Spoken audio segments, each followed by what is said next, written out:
تمہیں وقت دیا تھا، اولم نعمرکم، کیا نہیں دی تھی ہم نے تمہیں عمر، ما یتذکر فیہ من تذکر، جس نے نصیحت حاصل کرنا تھی وہ اس عمر کے اس حصے میں کر سکتا تھا، یتذکر فیہ من تذکر وجاءکم النذیر، عمر کی تو نعمت ایک طرف رہ گئی، تمہارے پاس تو ڈرانے والے بھی آئے ہوئے تھے، رسول بھی آئے تھے، پیغمبر کا پیغام بھی موجود تھا، فذوقوا، آج پھر چکھو وہ عذاب، فما للظالمین من نصیر، آج ظالموں کے لیے کوئی مددگار نہیں ہے۔ اس آیت کے اندر جو عمر کے حوالے سے اللہ کی طرف سے ایک خاص اشارہ اور پیغام دیا گیا ہے، ہمیں اسی چیز کو ہی اپنے لیے بطور نصیحت کے سنبھال لینا چاہیے۔ اولم نعمرکم، کیا ہم نے تمہیں عمر نہیں دی تھی، عمر رسیدہ نہیں بنایا تھا، صاحب حیات نہیں بنایا تھا، یتذکر فیہ من تذکر، نصیحت جس نے حاصل کرنا تھی، عبرت لینا تھا، اپنا انجام کار بہتر کرنا تھا، وہ کر سکتا تھا، اور رسول ڈرانے والا موجود تھا۔ یہ ہے اللہ کی طرف سے پیغام۔ حدیث کے الفاظ کچھ اس طرح ہے، جناب ابو ہریرہ رضی اللہ تعالیٰ عنہ فرماتے ہیں، نبی کریم صلی اللہ علیہ وسلم نے ارشاد فرمایا، اعذر اللہ الی امرئ، اللہ نے اس بندے کے پاس عذر کوئی نہیں رکھا، اس کا عذر ختم کر دیا ہے، اخر اجلہ، اللہ نے اسے اتنی لمبی دے دی عمر، یہاں تک کہ وہ 60 سال کو پہنچ گیا، 60 سال کی عمر کو پہنچ گیا، اللہ نے اس کے لیے کوئی عذر نہیں چھوڑا، لہذا وہ روز محشر اللہ کے سامنے کسی قسم کا اعتراض، کسی قسم کا کوئی اپنا غرض اور مقصد لے کر کھڑا نہیں ہو سکتا کہ مجھے دنیا میں عمل کرنے کا موقع نہیں دیا گیا، ٹائم نہیں ملا، مجھے وقت نہیں دیا گیا۔ اعذر اللہ الی امرئ، 60 سال دیے گئے عمر بندے کو، وہ بندہ اللہ کے سامنے بہانہ نہیں بنا سکے گا۔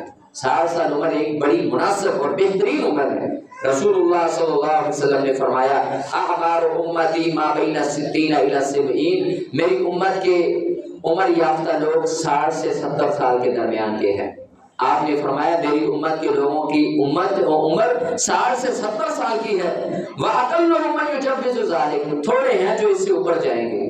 ایک ایوریج عمر آپ کی امت کو عطا فرمائی گئی ہے، 60-70 سال کی عمر اللہ تعالیٰ کے نبی صلی اللہ علیہ وسلم نے فرمایا، اللہ تعالیٰ نے میری امت کی لوگوں کو یہ عمر عطا فرمائی ہے، وَأَقَلُّهُم مَّن يُجَوِّزُ ذَلِكَ، بہت تھوڑے ہیں جو اوپر جائیں گے۔ ہاں عمر مل گئی ہے، حیات مل گئی ہے، زندگی کا ملنا بڑی غنیمت ہے، اور دن مزید ملتے جائے کیا سعادت ہے، اور یہ سعادت حاصل کرنے کے ذریعے کیا ہیں؟ حدیث ہے نفیع بن حارث، نبی کریم صلی اللہ علیہ وسلم نے فرمایا، آپ سے جب پوچھا گیا ای الناس خیر، کون سے لوگ سب سے اچھے ہیں، اللہ کے نبی صلی اللہ علیہ وسلم لوگوں میں سے بہتر لوگ بتائیے، اچھے لوگوں کی نشاندہی کیجیے، ای الناس خیر، قال من طال عمره وحسن عمله، جس کی عمر لمبی ہو اور اس کے عمل اچھے ہوں، من طال عمره وحسن عمله، اس کے عمل اچھے ہوں، عمر بھی لمبی ہو، یہ لوگوں میں سے بہترین انسان ہے۔ اور رسول اللہ سے پوچھا گیا من ای الناس شر، کون سے لوگ دنیا میں لوگوں میں برے ہیں اور ان کے اندر برائی والی قباحت موجود ہے، اور میں من طال عمره وساء عمله، عمر تو لمبی پاری لیکن کام اچھے نہیں کیے، یہ برے شریر ترین لوگ ہیں، ان کو رسول نے اپنے الفاظ کے ساتھ واضح کیا۔ تو اندازہ کیجئے ہماری زندگی میں ہمارے جو عرصہ عمر ہے، ہماری حیات کی کتنی اہمیت ہے۔ ایک اور حدیث سنے گی، آپ کا ایمان تازہ ہوگا۔ اللہ کے نبی صلی اللہ علیہ وسلم کے پاس 2 لوگوں نے اسلام قبول کیا، دونوں عزیز تھے، تو رسول اللہ کے پاس آئے، ایک شخص اسی سال کسی معرکے میں شہید ہو گیا، اور ایک شخص اگلے سال وہ انہی دنوں میں وہ فوت ہو گیا قدرتی طور پر۔ اللہ کے نبی صلی اللہ علیہ وسلم نے فرمایا اما ھذا، یہ جو ہے نا یہ اس بندے سے پہلے اللہ کی جنت میں داخل کیا گیا ہے۔ اب لوگوں کے ذہن میں اور آپ کے ذہن میں بھی یہ بات آتی ہے کہ شہید پہلی فرصت میں ہی جنت کا دیدار نظارہ کرا دیا جاتا ہے، لیکن یہ اس کی حکمت اور یہ معاملات کی طے بندی کس طرح ہوتی ہے، یہ خالق اپنی مشیت کے ساتھ فرماتے ہیں۔ تو اللہ کے نبی صلی اللہ علیہ وسلم نے فرمایا کیا اس کی زندگی میں اس کے بعد رمضان نہیں آیا تھا، کیا اس نے اس کے بعد نمازیں نہیں پڑھی تھی؟ فرمایا این صلاتہ و صیامہ، اس کے سال بعد کے وہ نماز اور وہ روزے کدھر گئے چلے؟ آپ نے یہ الفاظ کہہ کے نشاندہی فرمائی کہ اللہ سبحانہ و تعالیٰ عمر جو زندگی عطا کرتا ہے اس میں کیے گئے اعمال کی بنیاد پر پہلے گزرے ہوئے لوگوں سے کئی گنا آگے درجہ عطا فرما دیتے ہیں۔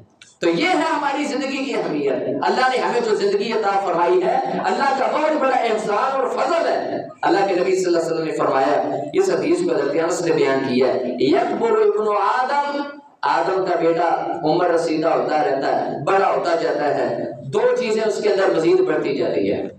ایک آپ نے فرمایا مال کی محبت اور ایک زیادہ عمر رسیدہ ہونے کی خواہش. یہ انسان کے اندر فطرتی ہے, قدرتی ہے. مال کی محبت بھی اور عمر کی بھی محبت دونوں بڑھتی رہتی. یہ سرکار کا فرمان ہے اور صحیح بخاری کی حدیث ہے. لہذا میری اور آپ کی عمر کی بڑی اہمیت ہے. اور عمر کے اندر اضافہ کس طرح آتا ہے؟ ایک اور مثال سن لے. اللہ سبحانہ و تعالیٰ نے عالم ارواح میں مختلف روحوں کو اکٹھا کیا جناب آدم کے سامنے. جناب آدم نے ساری روحوں کا مشاہدہ کیا, دیکھا ایک نوجوان بڑا انہیں خوبصورت جچتا اور جو ہے نا وہ جسے کہتے ہیں باروب چہرہ لگا.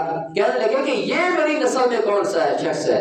تو کہنے لگے کہ یہ تیری اولاد میں ایک اللہ کا پیغمبر ہے, داؤد علیہ السلام. تو جناب آدم نے کہا کہ اس کی عمر کتنی ہے؟ اللہ تعالیٰ کی طرف سے پیغام ہوا کہ اس کی اتنی عمر طے ہے. کہنے لگے کہ اس طرح کیجئے, میری عمر کے 40 سال اس کو دے دیے جائے. جناب آدم نے کہا, تو حدیث کے الفاظ ہیں جناب آدم کی جب موت کا وقت قریب آیا نا تو ان کے پاس آئے کہ آپ کی عمر ختم ہو گئی ہے فرشتے اجل کے, اب آپ اللہ کے پاس جائیے, پہنچنے کا انتظام کیجئے.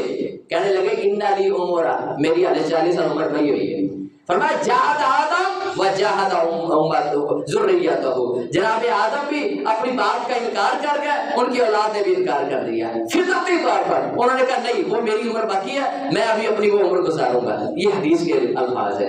اور ایک اور حدیث ہے جناب موسیٰ کی, سنن دارمی کے الفاظ ہیں کہ جناب موسیٰ علیہ السلام کے پاس وہ اللہ کی طرف سے بھیجا ہوا نمائندہ جناب اسرائیل آئے.